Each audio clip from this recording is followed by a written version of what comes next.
आप देख रहे हैं बॉलीवुड का hottest news show planet Bollywood news. Let's check out today's headlines.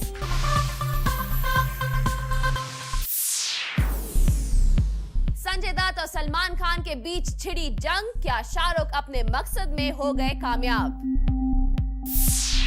Hrithik ने दी एसआरके को मात, रावण से भी ज्यादा में बिके क्रिश 3 के सैटेलाइट राइट्स। एकता के बाद प्रकाश झा भी आमिर से इंस्पायर्ड, आरक्षण का भी होगा रिक्शा के जरिए प्रमोशन। मधुर की हीरोइन को करना होगा और इंतजार, अक्टूबर तक करीना के पास नहीं है कोई भी डेट्स। एंड बताएंगे आपको मर्डर 2 की सक्सेस से एक बार फिर कैसे बहके जा रहे हैं महेश भट्ट। ये बहुत टैलेंट है हिंदुस्तान में, अगर टैलेंट को परखने के टैलेंट नहीं है इस मुल्क में। रिसेंटली मान्यता दत्त की बर्थडे पार्टी में सलमान खान और संजय दत्त के बीच हुई एक बड़ी फाइट। रावण में कैमियो से संजू बाबा को अपने कैंप में मिलाने की शाहरुख की कोशिश ने संजय दत्त और सलमान के बीच दरार तो डाल दी, पर हम आपको बताते हैं कि क्या कामयाब हो पाए शाहरुख की सलमान और संजय दत्त को एक दूसरे का दुश्मन बनाने की कोशिश। 3 साल बाद एक और बर्थडे पार्टी में भड़के सलमान खान। इस बार भी सलमान को भड़का गया शाहरुख खान का जिक्र। नतीजा, सलमान खान के अपने ही कैंप में पड़ गई फूट। सलमान खान और संजय दत्त के बीच खिंच गईं तलवारें। जी हां, 2 दिन पहले मान्यता दत्त की सरप्राइज बर्थडे पार्टी में सलमान खान और बंटी वालिया के बीच हुई फाइट का जो अपडेट आप तक जूम लेकर आया था, उसकी सारी डिटेल निकल कर बाहर आ गई है। मान्यता दत्त की इस बर्थडे पार्टी में सलमान खान के आने और जाने के बीच जो कुछ हुआ वो तो कल ही हमने आपको प्लैनेट बॉलीवुड न्यूज पर बता दिया था। पार्टी के होस्ट संजय दत्त जब फरदीन को सी ऑफ करने के लिए नीचे आए थे, उसी बीच संजू बाबा के बेस्ट बडी बंटी वालिया और सलमान के बीच कहासुनी हो गई। वजह बना शाहरुख खान की फिल्म रावण में संजय दत्त का कैमियो। सोर्सेस ने बताया है कि सलमान खान और बंटी वालिया के बीच जैसे ही रावण में संजू बाबा के कैमियो की बात आई, सलमान भड़क गए क्योंकि संजय दत्त ने उनकी फिल्म बॉडीगार्ड में उनके फादर का रोल करने से मना कर दिया है। आर्गुमेंट बढ़ता गया और अपने क्लोज फ्रेंड बंटी वालिया के बचाव में संजू बाबा सामने आ गए। रिपोर्टेडली संजू बाबा और सलमान के बीच आर्गुमेंट इतना ज्यादा बढ़ गया कि पार्टी का माहौल खराब करने की बजाय सब ने नीचे बेसमेंट में जाकर बात करने का फैसला किया। यहाँ से भी जोर जोर से संजय दत्त और सलमान खान के लड़ने की आवाजें आ रही थी। संजू बाबा का शाहरुख की फिल्म में काम करने का इनाम यानी 15 लाख की बाइक तो सबने देख ली। अब जरा सलमान की फिल्म में काम ना करने के पीछे संजय की बताई हुई वजह भी सुन लीजिए। रिपोर्टेडली संजय का कहना था कि वो सलमान से उम्र में कुछ साल ही बड़े हैं, ऐसे में वो बॉडीगार्ड में सलमान के फादर का रोल कैसे कर सकते हैं। वहीं सलमान का कहना था कि एक लीड एक्टर के तौर पर उनका करियर ढलान पर है, ऐसे में उनकी कैरेक्टर रोल करने से कुछ भी फर्क नहीं पड़ने वाला। लेकिन ये आर्गुमेंट बढ़ते बढ़ते उस हद तक पहुंच गया कि संजय दत्त ने यहाँ तक कह दिया कि बॉडीगार्ड का ये रोल सलमान खुद अपने फादर सलीम खान से क्यों नहीं करवा लेते। अब तो आप समझ ही गए होंगे कि जब कोई बात बाप तक जाती है तो क्या होता है। मान्यता के बर्थडे की इस पार्टी में भी जो भी हुआ वो किसी बड़ी लड़ाई से कम नहीं है और ये 3 साल पहले हुई कटरीना की उस बर्थडे पार्टी की याद दिला रहा है जिसमें शाहरुख और सलमान के बीच हुई लड़ाई अब भी खान वॉर के नाम से जारी है। मान्यता के बर्थडे पर हुई सलमान और संजय दत्त के बीच की लड़ाई दूसरे दिन ही पैचअप में बदल गयी, क्योंकि दोनों स्टार्स को करना था रोहित शेट्टी के डायरेक्शन में आने वाली बिग बॉस का प्रोमो शूट। और जब पार्टी की रात खत्म होने पर दूसरे दिन सलमान और संजय दत्त का आमना सामना हुआ तो इन दोनों ओल्ड फ्रेंड्स के बीच सब कुछ बेस्ट फ्रेंड्स की तरह हुआ। लड़ाई की बात ऐसे छू हो गई जैसे रात गई बात गई। मर्डर 2 की टीम ने सेलिब्रेट की अपनी फिल्म की सक्सेस, लेकिन इस सक्सेस पार्टी में महेश भट्ट ने इतना बोला कि आप भी सुन लीजिए।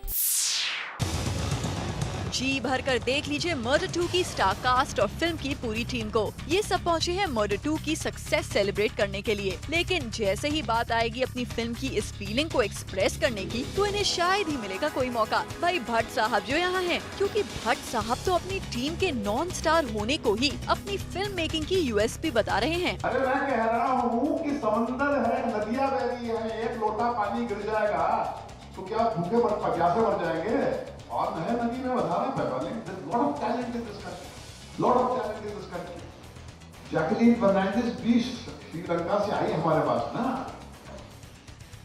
अधिका शादाबत आई थी बेचारी वहां पर हरियाणा होता रहता है, लॉट ऑफ टैलेंट। और हमको बिल्कुल इस बात की तकलीफ उठाते रहे। एक रत्ती भर तकलीफ नहीं है कि जो हमारे साथ में थे आज वो स्टार बन गए, उनकी कामयाबी से हमें खुशी मिलती है। और हम स्टार्स के साथ फिल्म नहीं बनाते, हम फिल्में बनाते हैं, हमारे बजट में फिल्म बनाते हैं और हमारे बजट में हमारे रिदम पे जो हमारे साथ चलता है उनके साथ काम करते हैं।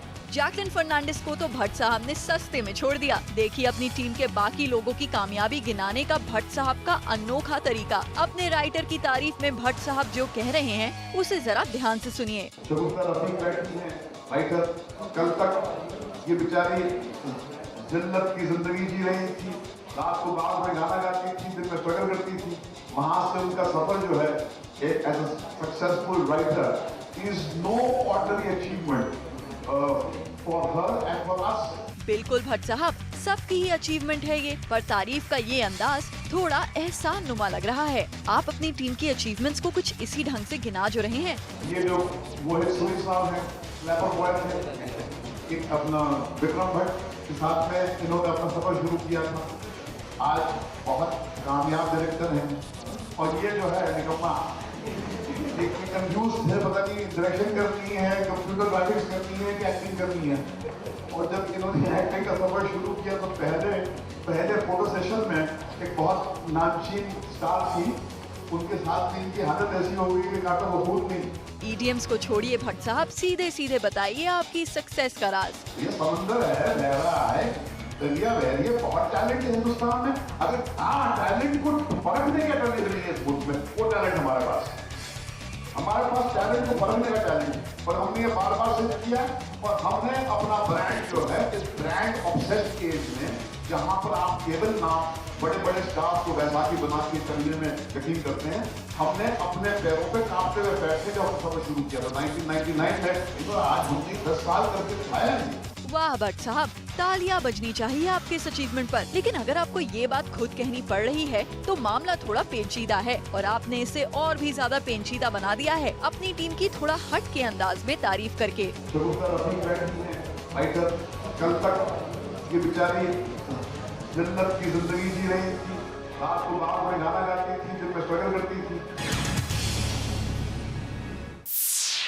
बिपाशा ने जॉन से अपने ब्रेकअप को लेकर कुछ और बातें रिवील कर दी हैं और साथ ही में पूछा है एक सवाल कि 1 साल पहले हुए उनके इस ब्रेकअप को अब क्यों दी जा रही है इतनी हवा।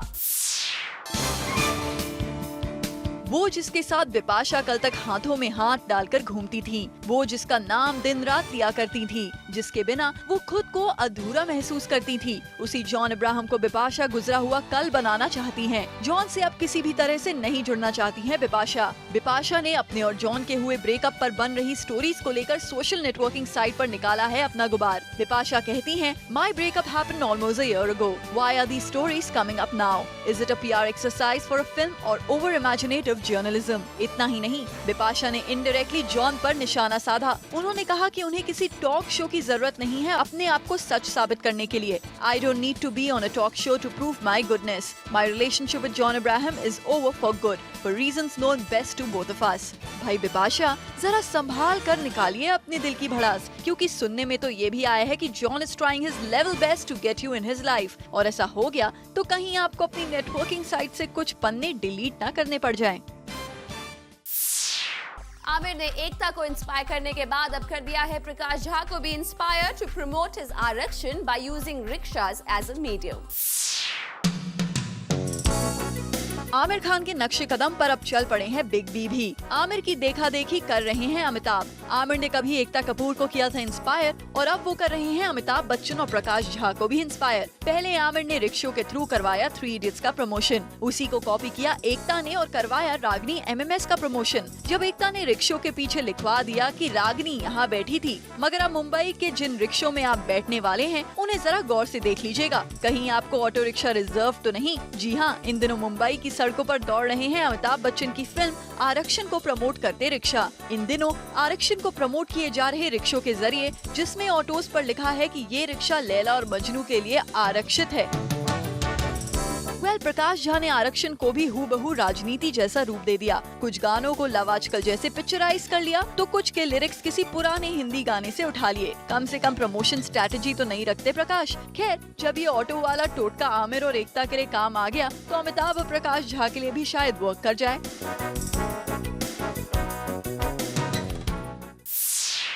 सोनाक्षी और शाहिद कपूर के बीच रीसेंट टिफ की खबरें आई थी क्योंकि रिपोर्टेडली शाहिद की वजह से सोनाक्षी ने कुणाल कोहली की नेक्स्ट फिल्म में अपीयरेंस देने से कर दिया था मना। पर रिसेंटली एक स्पा लॉन्च में सोनाक्षी ने दी है इस बात पर अपनी सफाई।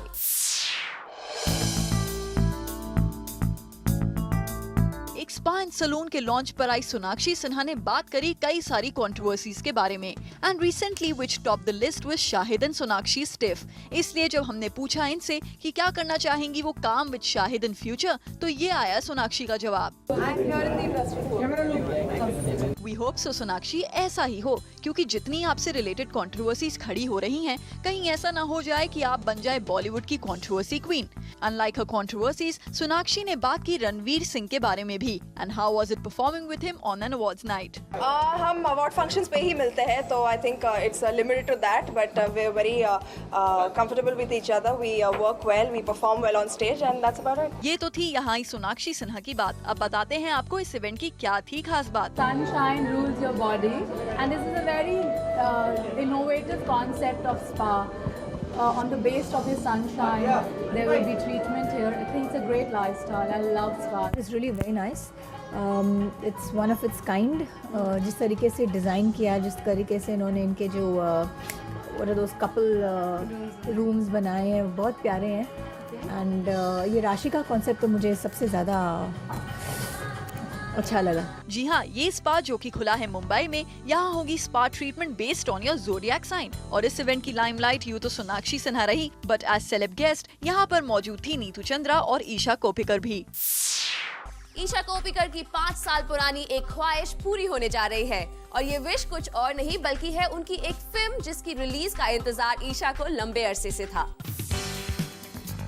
एक लंबे इंतजार के बाद आखिरकार अब ईशा कोप्पिकर की तमन्ना लगता है पूरी ही हो जाएगी। अरे ये कोई ऐसी वैसी तमन्ना नहीं है, ये तो है उनकी फिल्म शबरी के रिलीज होने की तमन्ना। जी हाँ, पिछले लगभग 5 सालों से फिल्म के रिलीज होने का इंतजार था ईशा को, और अब जब ये रिलीज के कगार पर है तो उनकी खुशी देखने से ही बनती है। जरा देखिए, ईशा आई तो थी एक इवेंट पर, मगर बातें करने लगी अपनी फिल्म के बारे में। मेरे आने वाली फिल्म शबरी, जिसका मुझे काफ़ी इंतजार था, finally seeing the light of the day. अगस्त 26 को रिलीज हो रही है और आई एम वेरी एक्साइटेड। यानी ईशा को है इस फिल्म का बेसब्री से इंतजार। शबरी से मैं बड़े बेसब्री से इंतजार कर रही हूँ। और यही नहीं रुकी ईशा, उन्होंने तो हमें अपनी फिल्म की स्टोरी लाइन भी शॉर्ट में बता ही दी। एक झोपड़पट्टी की लड़की की कहानी है, और किस तरीके से ये लड़की पुलिस और माफिया के बीच में अटक जाती है और उसको हथियार उठाने के लिए मजबूर, मतलब वो हो जाती है, ये कहानी है। अरे वाह लेडी गैंगस्टर, आपने तो कमाल ही कर दिया। वी होप कि आपका इतने लंबे समय का इंतजार आपके लिए कुछ अच्छा कर जाए। आखिर कहते हैं ना, इंतजार का फल मीठा ही होता है। और वैसे भी आपको तो इस स्पा के लॉन्च में मिल गया एक अच्छा खासा प्लेटफॉर्म अपनी फिल्म को प्रमोट करने के लिए। क्यों, सही कहा ना हमने। फिल्म की बड़ी सक्सेस के बावजूद पोस्ट रिलीज प्रमोशन करते दिखाई दे रही है जिंदगी ना मिलेगी दोबारा की कास्ट। आज Zoya and Farhan hungry for more.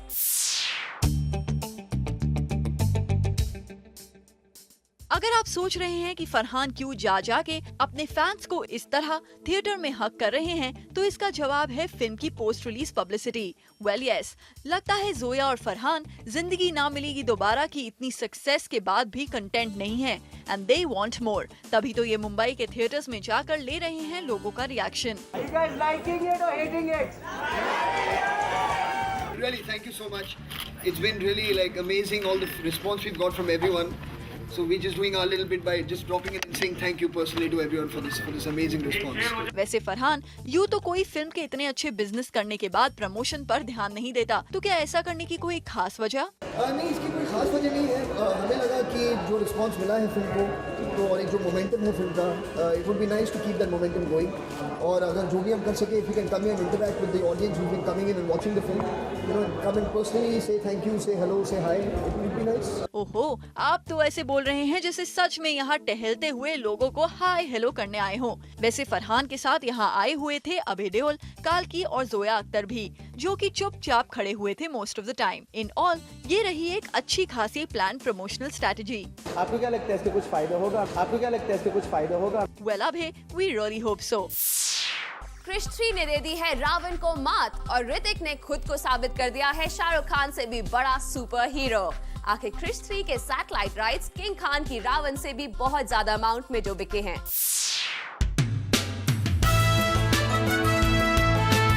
ये तो सभी जानते हैं कि SRK और ऋतिक कितने करीबी दोस्त हैं, लेकिन जब बात आती है प्रोफेशनलिज्म की तो शायद इस बार डुग्गू मार ले गए हैं बाजी।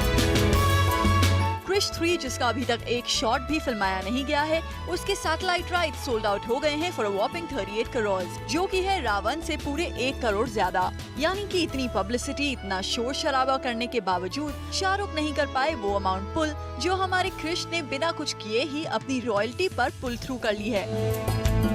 वैसे इस फिल्म के म्यूजिक राइट्स भी सोल्ड आउट हो चुके हैं फॉर 10 करोड़ और ओवरसीज राइट्स फॉर 20 करोड़। चलिए फिगर्स में तो मात दे दी, बट बी श्योर कि SRK पॉपुलैरिटी और फिल्म के हिट होने पर नहीं चाहेंगे गुड फ्रेंड डुग्गू से लूज करना।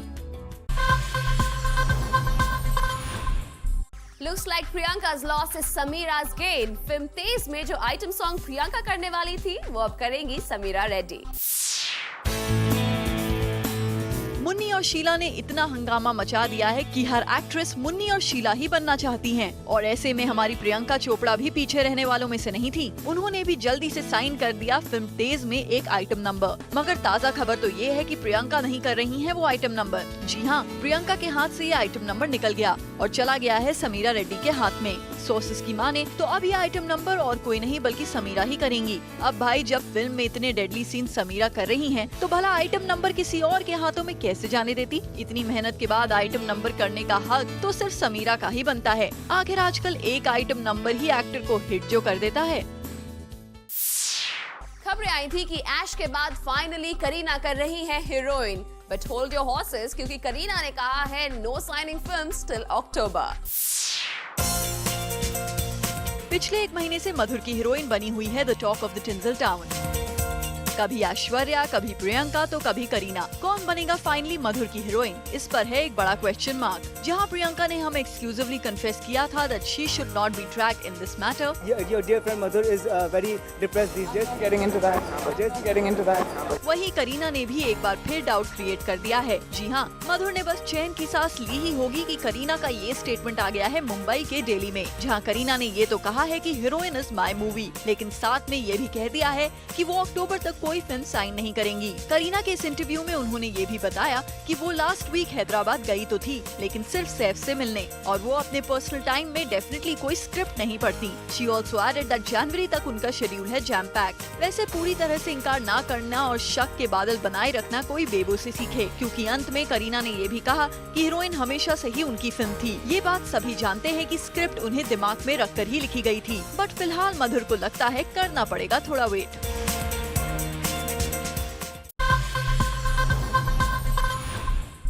रजनीकांत की रोबो देखकर SRK की रावण हिल गई थी और अब अजय की सिंघम देखकर एक दूसरी फिल्म का मेकओवर होने जा रहा है। वो है जॉन अब्राहम स्टारर फोर्स।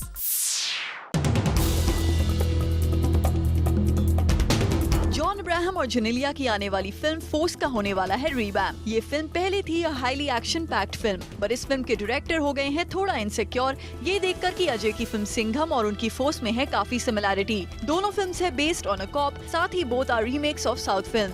ऐसे में थोड़े वक्त के अंदर ही एक जैसी फिल्म ले आना लगता है फोर्स के डायरेक्टर को लगा थोड़ा अटपटा। इसलिए अब खबर है कि वो इसमें डाल रहे हैं रोमांस का थोड़ा essence. He has not only shot a new promo for the film, but has also inserted some love scenes and song in the movie. Film के डायरेक्टर का कहना है कि क्योंकि सिंघम में ज्यादा रोमांस नहीं था, तो उनकी फिल्म का यही USP होगा that it will be a combination of both. Well, we just hope it is.